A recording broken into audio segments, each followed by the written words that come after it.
Today's video is sponsored by Raycon. Co-founded by Ray J, Raycon have been shaking up the electronics industry recently by designing wireless earbuds that start at about half the price of any other premium products on the market and sound just as amazing as any other top audio brands you know. They've become the obsession of celebrities from Snoop Dogg to Melissa Etheridge, and it's easy to see why.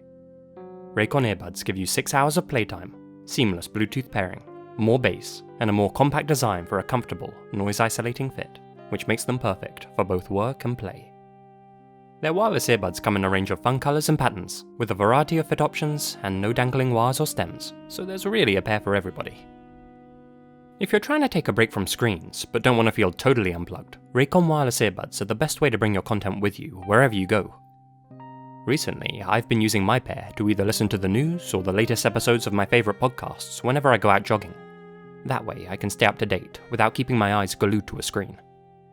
Raycon's wireless earbuds have that great sound clarity that keeps me engaged with whatever I'm working out to, and sometimes I get so immersed I forget I'm out sweating it at all. Right now, Raycon have a spine-chilling discount available for all of my viewers. So if you're looking for a way to support the channel while also getting a pair of quality earbuds, just click the link in the description box or go to buyraycon.com/masquerade to get 15% off your Raycon purchase.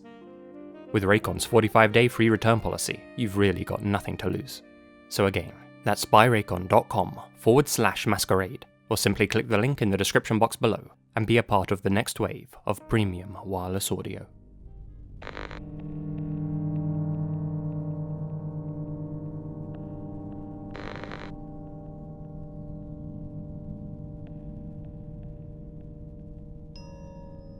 When I was just a baby, something terrifying and blood-boiling happened when my dad was out shopping with me. I of course don't have any memory of the event, but I found out about it when I got older. My dad was out at a supermarket picking out some groceries, carrying me around as he went through the aisles. He bought a few small items and walked out to the parking lot, plastic bag in one hand, me in the other. As he was halfway to our car, he noticed a woman with curly red hair get out of a nearby vehicle. She started power walking up to my dad, not in his general direction. I mean, right towards him specifically. He'd never seen this woman in his life, but from her expression, he knew something was up. Her brow was raised, her jaw clenched, as if she was hyper-focused and pumped up with adrenaline. My dad stopped dead in his tracks as she got close, realizing that she was coming to say something to him. But she didn't say anything. As soon as she got up close to my father, she snatched me right out of his hands. My dad immediately tried to take me back, but the woman started screaming that he was a kidnapper. She was shouting so loudly that everyone else in the parking lot turned to see what was going on. They all came running over to restrain my dad and help the woman. They all just instinctively believed her. She started hurrying back to her vehicle with me in her arms. I thank my lucky stars that my dad wasn't alone during that trip to the store. In our car, across the lot, was my mother. She'd just heard all the commotion and saw what was happening. In the blink of an eye, she was out of our car and right up in the woman's face. Instinct took over her, and she says she doesn't remember crossing the lot to get to me, but somehow, on autopilot, she wrestled me away from the woman. Realizing she wasn't going to get away with me, the woman jumped inside her vehicle and sped out of the lot. My mum cleared things up with all of the other shoppers holding down my dad, who were all extremely shocked and remorseful. But it just goes to show that things aren't always as they seem. This was all the way back in the 70s, and security cameras weren't what they are nowadays. Nobody got the woman's license plate, and to my parents' knowledge, she was never found. The scariest part is that according to my dad, from the way she acted, the confidence she exhibited, and the speed in which everything went down, it was clear to him that she had done this before. There is pure evil in this world, folks. Remember that, even when you're out doing something as innocent as a quick grocery run.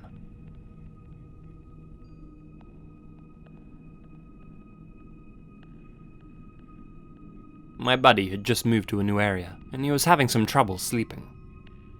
It was a pretty isolated little suburb, and being used to city life and all the light pollution that came with it, the super dark nights in this new place didn't sit too well with him. One night, he was lying in bed, trying his best to fall asleep, when he heard a knocking on his front door. This was around midnight, so that freaked him out a bit to say the least. He tiptoed downstairs and honed his ears.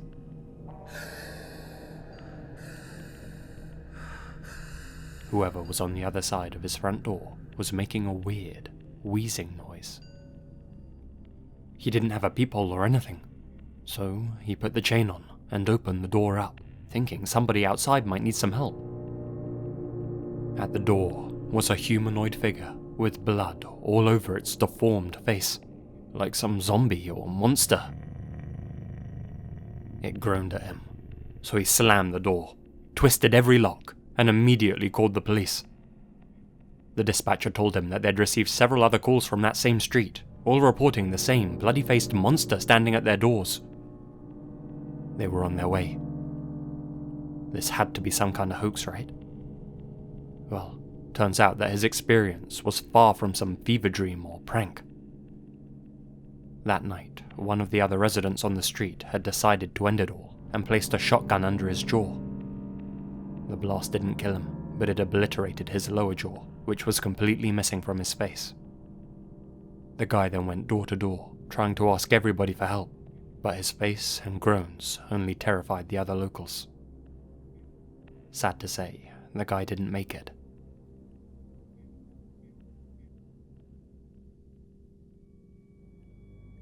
When I was a kid, I went to a friend's house for a sleepover. It was an extremely hot day in the middle of the summer break, 2001. My friends and I were around 12 or so at the time, and we'd all been eagerly awaiting this night. There were 4 of us staying over in total, a pretty nice-sized event. We watched movies, ate inordinate amounts of junk food, played N64 games, the works.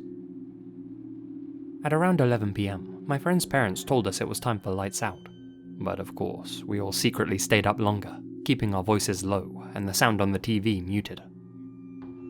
We were playing the original Super Smash Bros., and the 4 of us were having a tournament. We agreed that whoever won the tournament could sleep in my friend's bed, while the rest of us had to sleep in sleeping bags on the floor. Catch was, whoever came in last had to sleep in the creepy spare bedroom on the first floor, all by themselves. For us, the stakes were high. That spare bedroom was on the other side of the house, down this horrible, pitch-black hallway. It had this eerie vibe to it, a sort of ghostly vibe. The stereotypical haunted room that terrifies a young mind. There was even a family rumour that one of the previous tenants had died in that room. Chilling stuff. Not wanting to lose the tournament, I picked the character I was best with, Captain Falcon. We drew lots to see who'd face off against who, and it all culminated in a free-for-all match that was worth extra points. Luckily for me, I was able to Falcon kick and punch my way to victory. Our friend Jamie came in last. Unfortunately for him, he now had to make the walk down the dark hallway alone and sleep in the supposedly haunted bedroom. He begged us not to make him go, but being young boys, we all told him that a deal's a deal, and that if he didn't go, he'd never live it down. He reluctantly scooped up his sleeping bag, quietly snuck out of my friend's bedroom, and nervously creeped through the hallway until he got to the spare bedroom's door. He slowly twisted the handle, entered, and closed the door behind him. That's the last any of us ever saw of Jamie. The next morning, when we went to check on him, we found the room completely empty, the window wide open. We told the adults that Jamie was gone, and they in turn called the police. According to them, the most likely scenario was that because it was a hot night, Jamie opened the window before going to sleep. At some point after that, someone came in through the open window and took him. Nobody else heard a thing, and none of the other neighbours saw anything either. To this day, we don't know what happened to Jamie, and I'm still waiting for updates. Looking back, I of course wish we hadn't made him go. I wish we'd made a different forfeit. We were young, it was an innocent dare, and there's no way any of us could have foreseen what was going to happen. But still, I can't help but feel in some way responsible. I think about Jamie often, even to this day. He was a good kid, a good friend, and didn't deserve whatever happened to him.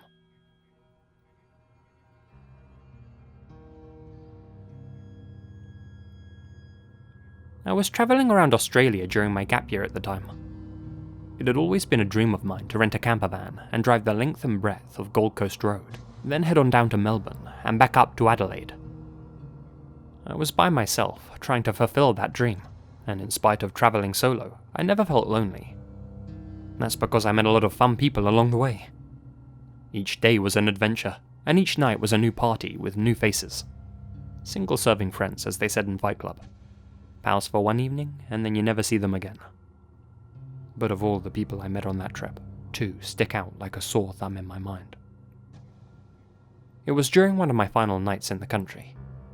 I was close to Adelaide at this point, and had just met a couple of guys called Dave and Jacko. They seemed like fun people, friendly and up for a good time. I spent the evening with them, drinking a few brews under the stars. As the evening drew to a close, I wished them both well, and said that if we didn't meet again, I hoped they'd both have nice lives. Since I was living out of my camper van to save money, I was sleeping in there too, so I hopped inside my vehicle, a little dizzy from the night's beverages, and fell asleep in the back almost immediately. I woke up in the middle of the night to rumbling and the sound of tyres on dirt. My van's engine was roaring. Whilst I was sleeping in the back, someone had got their hands on my keys and were now driving my vehicle to God knows where, with me still in the back. I started shouting, "Hey, stop!" But all I heard in reply was laughter and hollering.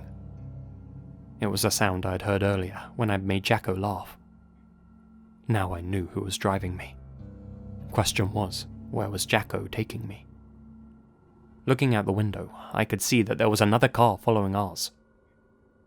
Behind the wheel was the other guy, Dave. What were these guys up to? I didn't want to find out, so I took out my phone to call for help. No signal. That's because we were long gone from civilization by that point. We were in the outback. Because of the partition between the front and rear of the van, I couldn't see or get to Jacko. I couldn't jump out of the back of the van either, given the speed at which we were moving, the fact that Dave was right behind us, and the fact that we were in the middle of nowhere. So I tried reasoning with Jacko, shouting for him to pull over. He ignored me. I don't know how long I was in the back for before I woke up, how long this madman had been driving me, but eventually we came to a stop. Looking out the window, all I could see was desolation, nothing for miles in any direction. The real Australian outback. Jacko jumped out of the vehicle and hopped into Dave's car. The pair of them circled my van, kicking up dust all around. I could hear them laughing and taunting me, saying things like, "Yeah mate, have a nice life," as they drove off back the way that they had come and disappeared from my view. It's infamously perilous to travel into the outback. Without shade or supplies, most people don't last a day. The sun was rising, and it was set to be a scorching day. I was dehydrated from the night before, and there was only one small bottle of water in the back of the van. The van itself was almost out of gas. I had no phone signal. If I couldn't get a hold of anyone, I was dead. I had 2 choices. Sit in my vehicle and make use of the weak air conditioning while I could, or hop out and walk in a random direction in hopes of finding help, though who knew how far away that might be. In the end, I chose the former. I was stuck out there for 20 hours before a helicopter overhead just so happened to spot my van, stranded in the middle of the outback. I was unconscious when the rescuers found me. I was later told how lucky I was. Drinking my water quickly instead of sipping it, not exerting myself, and making use of the AC are what likely saved me. Well, that and pure luck. After leaving the hospital, I was on the next flight home, but made sure to give a full and detailed description of the 2 blokes that did this to me. Even so, to my knowledge, Jacko and Dave were never found. I often wonder if they ever did this to anyone else. Doesn't seem like the kind of thing you'd just do once. The way they were laughing and taunting me, it was clear they had a taste for it. Whenever I read about people losing their lives in the outback, I think back to that encounter, and wonder if Dave and Jacko had something to do with it.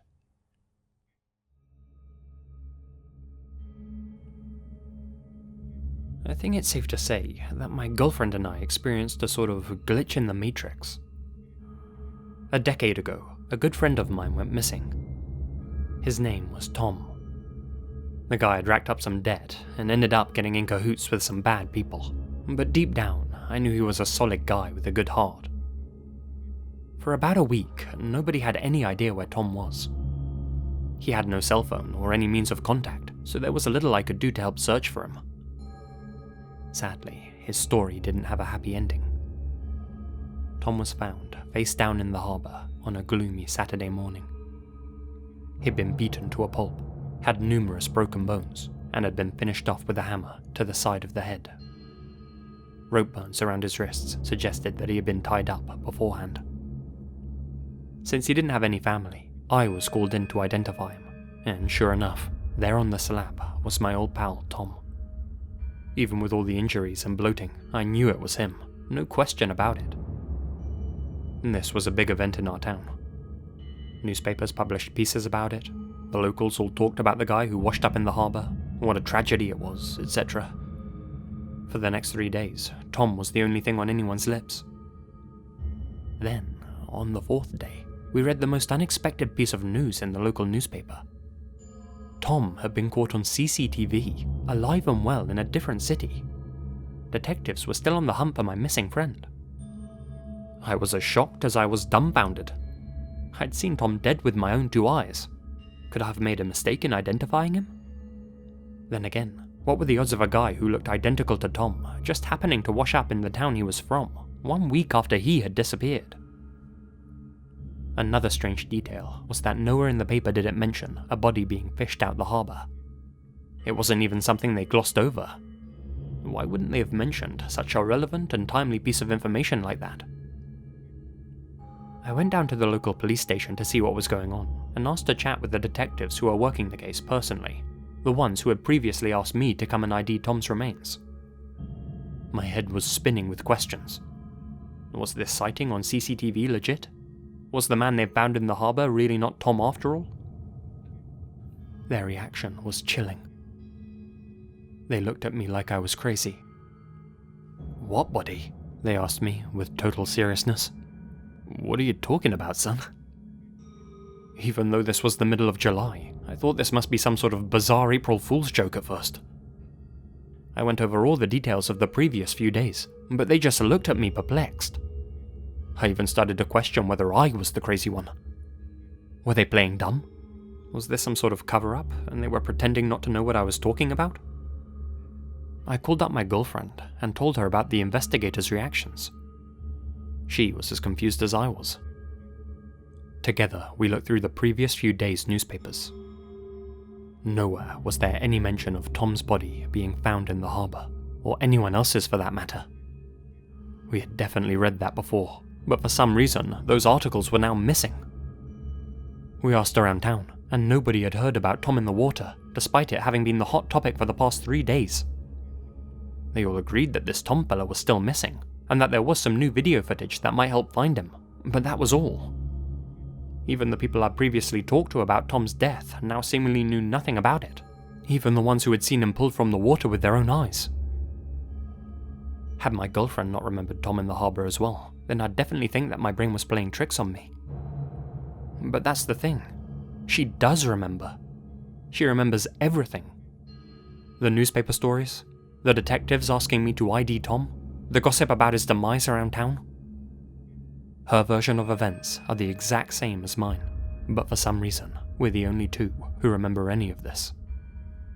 Everyone else thinks that Tom is still out there somewhere, missing but alive. So, either my girlfriend and I both lived in the same sort of dreamlike reality for a few days, or the whole town is dead set on making us believe nothing happened and are covering up the body in the harbour. And to be honest, I don't know which of those 2 possibilities scares me more.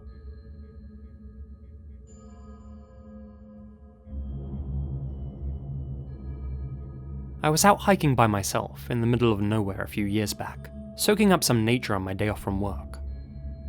No one else around for miles. I knew the area well, so I decided to take a little detour from the main trail and go deeper into the surrounding woodland. I get pretty far in when I suddenly hear this deep, hearty laughter coming from somewhere within the woods. Some fellow hikers, I thought. Unusual, since I'd hiked this area many times and never encountered anyone else before. The laughter continued, and given how friendly and warm it sounded, I followed it, curious about who was out there and what they were laughing about. I walked towards the cackling for a solid couple of minutes, and all the while, the laughter persisted. As I got closer, I realized just how loud this laughter was, and whoever was laughing had barely paused for breath the entire time. Must be a really funny joke, I thought. As I rounded a corner into a clearing, I came face to face with the laugher. It wasn't a group of people at all. It was one man, sat on a log, all by himself. He was so dirty and disheveled, it looked like he'd been sat on that log for years. I looked around to see what was so hilarious. Perched on other logs, in a semicircle in front of the man, were several lifeless deer, made to sit upright like humans. They were all in various stages of decomposition, some much more fresh than others, meaning that the more rotten ones had been there for quite some time. It was like some mad hunter's tea party, and he'd clearly put a lot of effort into making them sit up. I began to back up, hoping to leave before this guy saw me. As I stepped backwards, I broke a tree branch underfoot, and when he heard it snap, the man abruptly fell silent. His head instantly turned to look right at me, his body unmoving, his face neutral, his eyes wide and crazed. He stared at me the way a hungry apex predator stares at its prey. We maintained eye contact for a few seconds. Then I tried to say, "Oh, I'm sorry, I stopped abruptly when I saw him reach for something. A hunting rifle. I hadn't noticed it resting against the log until the guy went to grab it. As soon as that registered, I turned and bolted. A couple of shots rang out behind me, followed by the cawing of birds, but I didn't stop to see whether they were aimed at me or whether they were just warning shots. I'm not sure if the guy pursued me, but if he did, I was clearly faster, as I made it back to the trail and away from him. I sprinted for as long as I could, till my heart felt like it was going to explode. Finally, I made it back to civilization. A couple of patrolmen were sent to look for the guy, but didn't find him anywhere. They didn't come across any deer either. To this day, I have no idea what I walked into, but I learned a couple of valuable lessons. Never go hiking in the middle of nowhere by yourself, and don't follow the sound of demented laughter, no matter how curious you are.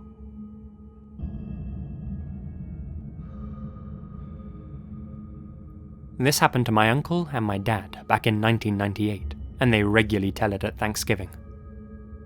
My uncle sold insurance at the time, and rented an office in a building that was run primarily by a larger company. He loved the location because it was walking distance, and he could get to it from his house by cutting across this park. He'd often let himself in through the back entrance.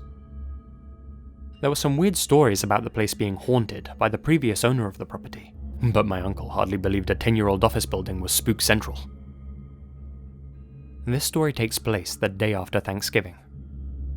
All the tenants of the office building were off between the holiday and the weekend, including my uncle. He was relaxing at home, waiting for my dad, who was supposed to come over and work on some project. In the beginning, it was a totally normal morning. The phone rang, a landline because it was the late 90s, and my uncle answered it. He was confused when he picked it up, as it was his own voice on the other end. It took him a moment to recognize it as a recording he had on his answering machine. He said he was instantly confused, as that wasn't how the machine worked. It played the message when the phone rang for incoming calls, like a mechanical voicemail message. He was still on the line when it beeped, like a cue to leave a message. Instead, my uncle heard someone yelling in Spanish on the other end, a good distance from the phone. He doesn't speak Spanish, but he knew enough to know that they were calling for help and were in obvious distress. He tried to yell back, asking who they were and what had happened, but the person was acting as though they couldn't hear him. Finally, the call timed out and hung up. My uncle waited until my dad got there, told him about the weird call, and asked him to go with him to the office. They cut across the park, and my uncle opened the back door. That's when he noticed the door to the maintenance area in the basement was open, and the lights were on. That was unusual, so he looked down there to check. It turns out that the custodian for the building had gone to do some work on the heating system that morning. He needed to check a duct, and instead of getting a ladder, he tried to climb the steel shelving in the basement, and ended up tipping it over and pulling it on top of him. He'd been squished so that he couldn't breathe fully anymore. My dad and uncle got the shelves off him and called for an ambulance. He thanked them in Spanish. It was only afterwards that they realized just how odd this situation was. Had they not come along, the maintenance man probably wouldn't have been found until after the Thanksgiving holiday. Had anyone else come to check in the meantime, they would have used the front entrances and not seen the door open in the back. Plus, my uncle was really the only person who worked there who lived close enough to drop everything and go and check. And the rest was even weirder. As far as they can tell, nobody made the call. The security system for my uncle's office was separate from the rest of the buildings and didn't show that anyone had entered all day. On his own answering machine there was a message, but it only played my uncle yelling questions, and not the sound of a man yelling for help on the other end. Additionally, you couldn't hear someone in the basement from the office.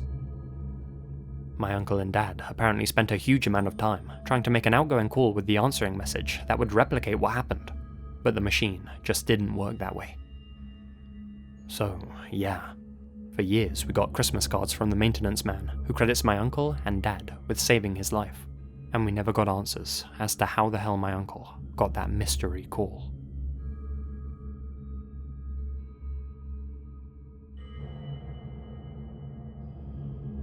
I grew up in a pretty good-sized town. High school grades always had between 800 and 1,000 students. The town was about 45 minutes to an hour from the second biggest city in our state, which is known for 3 rivers and many bridges. I have 2 older brothers, which means obviously I'm the youngest of 3 boys. Our mother was the general manager at our grandpa's golf course, and our father was in the state police, a lieutenant at the time this all happened. Cop dad could be hard on us, but all 3 of us learned to always be respectful, no matter what, unless extreme situations called for us not being. I will say that due to a very dark history, I've never had a close relationship with my brothers or parents. Even with all that, I'll also admit that this made my dad and I slightly closer, if only for a short period of time.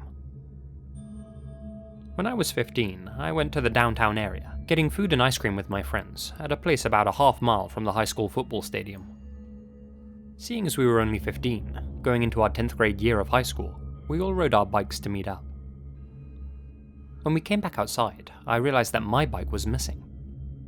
After my friends and I checked the immediate area, I called my dad, knowing that he was home from work. He drove down to where I was. We all figured that he'd be pissed at us, which actually he wasn't. All of my friends got on their bikes and headed off in different directions, all of them looking for my bike. As my dad and I were driving back to the part of town we lived in, we saw 2 males and 1 female walking down a side street. The group was pushing my bike as they walked, causing me to snap to attention and say aloud, "They have my bike!" My dad stopped immediately and put the car into park. We jumped out, and I laughed inside due to seeing my dad go from regular guy to cop dad.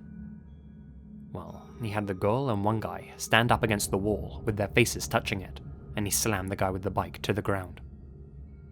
I grabbed the bike and put it in the bed of our truck. Since there were only 2 of us against 3 of them, my dad told me, "Get in the truck so they don't see your face." I said screw that. It wasn't until years later that I came to regret that. The cops came and arrested all 3 of them. Fast forward 2.5 years. I was 18 and home from my freshman year of military college across the state.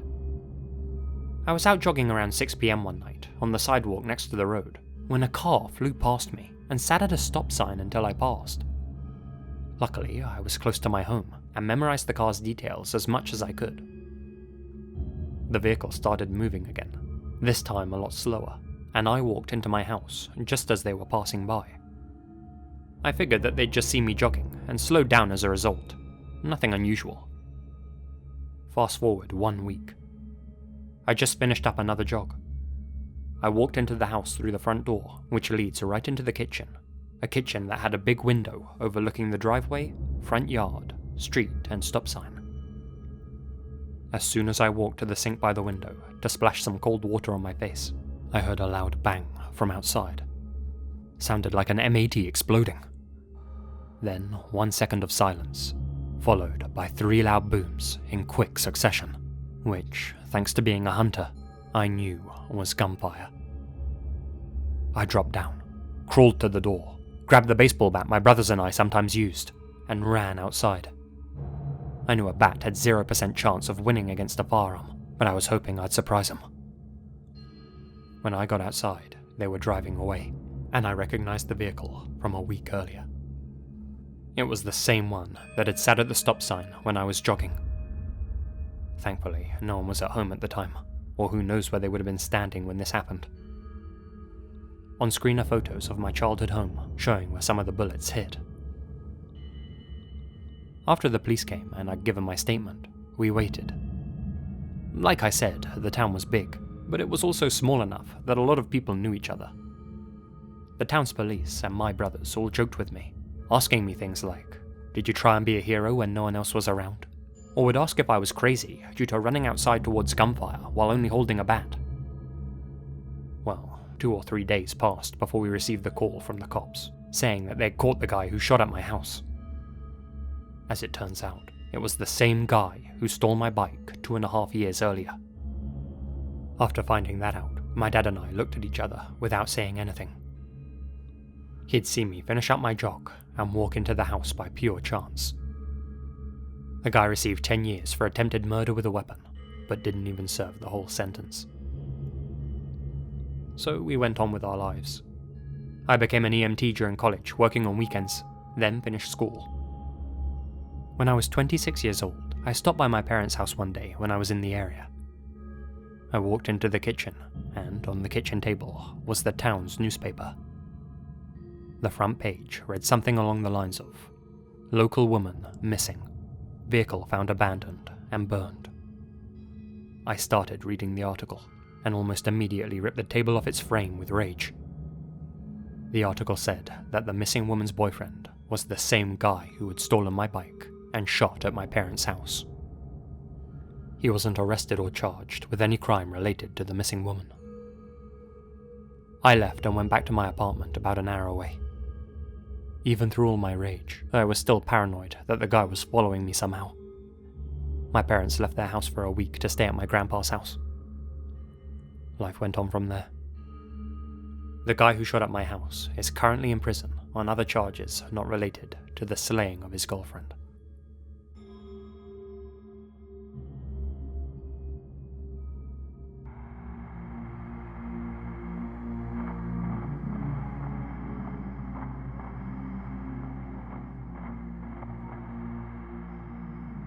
Hey guys, Lazy here, and thank you very much for listening. Well, I hope you enjoyed this one. It was kind of a throwback to my old style, where I used to tell scary stories all the time. Hopefully all my new followers got a kick out of the new style, and all the old subscribers enjoyed the nostalgia.